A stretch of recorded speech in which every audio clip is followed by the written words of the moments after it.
നമസ്കാരം. ഇൻഷുറൻസ് ഇല്ലാത്ത വാഹനം ഓടിച്ചുണ്ടായ അപകടത്തിൽ ഡ്രൈവർക്ക് 5000 ദിർഹം പിഴ ശിക്ഷ. കൂടാതെ 3 മാസത്തേക്ക് ലൈസൻസ് സസ്പെൻഡ് ചെയ്യുകയും ചെയ്തതായി ദുബായ് ട്രാഫിക് കോടതി അറിയിച്ചു. നിയമലംഘനങ്ങളുടെ പേരിൽ ദുബായ് ട്രാഫിക് കോടതിയാണ് ശിക്ഷ വിധിച്ചത്. റാസൽ ഖർ റോഡിൽ നിന്ന് ഷെയ്ഖ് മുഹമ്മദ് ബിൻ സായിദ് റോഡിലേക്ക് പോവുകയായിരുന്ന ആഫ്രിക്കൻ രാജ്യക്കാരനായ ഡ്രൈവറാണ് നിയമലംഘനം നടത്തിയത്. ഇയാൾ വേണ്ടത്ര മുൻകരുതലുകൾ എടുക്കാത്തതാണ് കാരണം. ഇദ്ദേഹത്തിൻ്റെ കാർ മറ്റൊരു വാഹനവുമായി കൂട്ടിയിടിച്ച് ഇരു വാഹനങ്ങൾക്കും കേടുപാടുകൾ സംഭവിക്കുകയായിരുന്നു. അപകടത്തിൻ്റെ ഉത്തരവാദിത്തം ഡ്രൈവർ ഏറ്റെടുത്തതായി കോടതി രേഖകൾ വ്യക്തമാക്കുന്നുണ്ട്. അറസ്റ്റ് റിപ്പോർട്ട്, സ്ഥലപരിശോധന, ട്രാഫിക് അപകട റിപ്പോർട്ട്, അപകടത്തിൻ്റെ രേഖാചിത്രം, പരിക്കേറ്റയാളുടെ മൊഴി എന്നിവയെല്ലാം വിധിക്ക് ആധാരമായി. ഔദ്യോഗികമായി അറിയിച്ചിട്ടും ഡ്രൈവർ കോടതിയിൽ ഹാജരാകാത്തതിനെ തുടർന്ന് ഫെഡറൽ ക്രിമിനൽ നടപടി നിയമപ്രകാരം ഇദ്ദേഹത്തിൻ്റെ അസാന്നിധ്യത്തിലാണ് വിധി പുറപ്പെടുവിച്ചത്.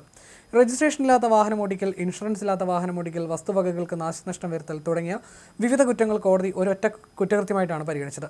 നിയമം അനുവദിക്കുന്ന ഇളവുകൾ പ്രയോജനപ്പെടുത്തി ഏറ്റവും ഗുരുതരമായ കുറ്റത്തിനുള്ള ശിക്ഷയാണ് കോടതി വിധിച്ചത്.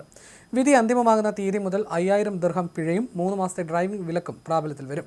ഫെഡറൽ നിയമം നമ്പർ 31/2021, UAE ട്രാഫിക് നിയമം, മന്ത്രിതല പ്രമേയം നമ്പർ 178/2017 എന്നിവ ഉദ്ധരിച്ചാണ് കോടതി വിധി പുറപ്പെടുവിച്ചത്.